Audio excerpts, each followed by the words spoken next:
गीता के अध्यायों को प्रारंभ करने से पहले उसकी जो पृष्ठभूमि है उसके विषय में जानना अति आवश्यक है।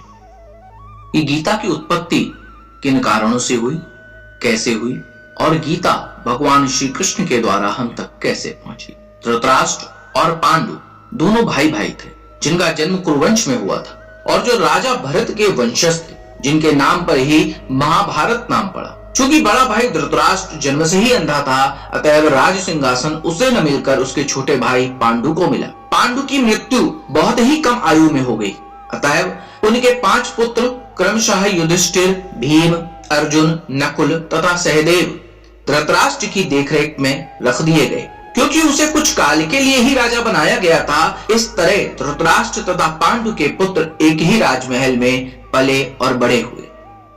दोनों ही को गुरु द्रोण द्वारा सैन्य कला का प्रशिक्षण भी दिया गया और पूज्य भीष्म पितामह इन सभी का मार्गदर्शन करते रहते थे। इतने पर भी धृतराष्ट्र का सबसे बड़ा पुत्र दुर्योधन, जिसका सही नाम सुयोधन था, परंतु उसके कार्यों और कर्मों के कारण उसका नाम दुर्योधन रखा गया, पांडवों से घृणा और ईर्ष्या करता था और अंधा तथा दुर्बल हृदय धृतराष्ट्र पांडु पुत्रों के बजाय अपने पुत्रों को राज्य का उत्तराधिकारी बनाना चाहता था। इस तरह धृतराष्ट्र के परामर्श से दुर्योधन ने पांडु के युवा पुत्रों को जान से मार डालने का षड्यंत्र रचा। 5 पांडव अपने चाचा विदुर तथा अपने ममेरे भाई कृष्ण के संरक्षण में रहने के कारण अपने प्राणों की रक्षा करते रहे। कृष्ण कोई सामान्य व्यक्ति नहीं, अपितु साक्षात परम ईश्वर हैं, जिन्होंने इस धराधाम में अवतार लिया था और अब एक राजकुमार की भूमिका अदा कर रहे थे। वे पांडु की पत्नी कुंती के भतीजे थे। इस तरह संबंधी के रूप में तथा धर्म के पालक होने के कारण वे पांडु पुत्रों का पक्ष लेते रहे और उनकी रक्षा भी करते रहे। किंतु अंततः बहुत ही चतुर दुर्योधन ने पांडवों को जुआ खेलने के लिए ललकारा। उस निर्णायक स्पर्धा में दुर्योधन तथा उसके भाइयों ने पांडवों की सती पत्नी द्रौपदी पर अधिकार प्राप्त कर लिया और फिर उसे राजाओं तथा राजकुमारों की सभा के मध्य निर्वस्त्र करने का प्रयास किया।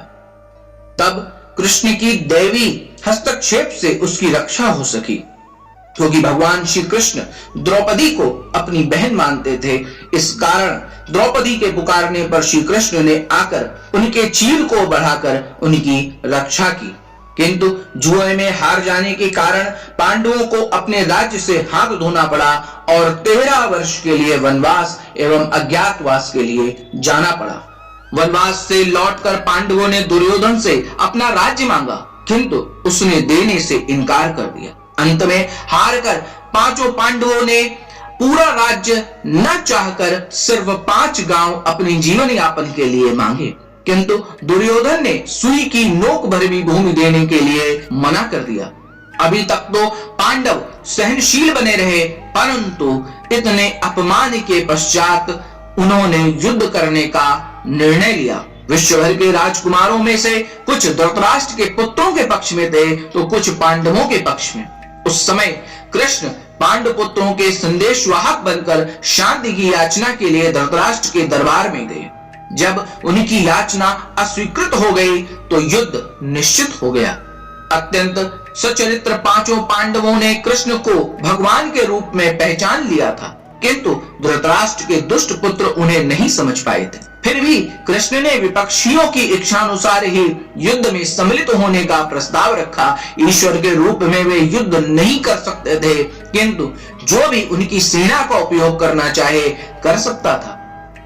राजनीति में कुशल दुर्योधन ने कृष्ण की सेना झपट ली, जबकि पांडवों ने कृष्ण को अपनाया और भगवान श्री कृष्ण ने, श्री हरि ने स्वयं अर्जुन के रथ को हाँकने का अर्थात उनके सारथी बनने का निर्णय लिया। यही वो क्षण था जब अर्जुन ने संपूर्ण युद्ध जीत लिया।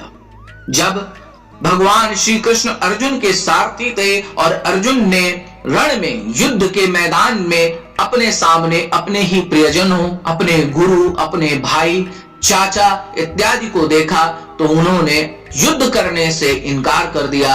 उन्होंने बोला, मैं अपने ही वंश के लोगों का, अपने ही रिश्तेदार, मैं अपने ही गुरु और गुरु पुत्र की हत्या नहीं कर सकता।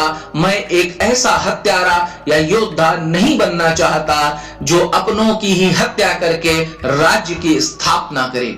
ऐसे क्षण में भगवान श्री कृष्ण ने अर्जुन का मार्गदर्शन करने के लिए और आने वाले कलयुग में हम सब का मार्गदर्शन करने के लिए अपने सखा को गीता का उपदेश दिया। आज वह गीता हम सब का मार्गदर्शन करती है और अर्जुन जो संन्यास लेने की ठान चुके थे, जो युद्ध करने से पीछे हट चुके थे, गीता के इस उत्तम उपदेश को सुनने के पश्चात युद्ध करने के लिए प्रेरित हुए और इस युद्ध पर विजय भी प्राप्त करी। तो ऐसे गीता का ज्ञान हम सबको प्राप्त करना चाहिए, हम सबको ऐसी गीता को सुनना चाहिए।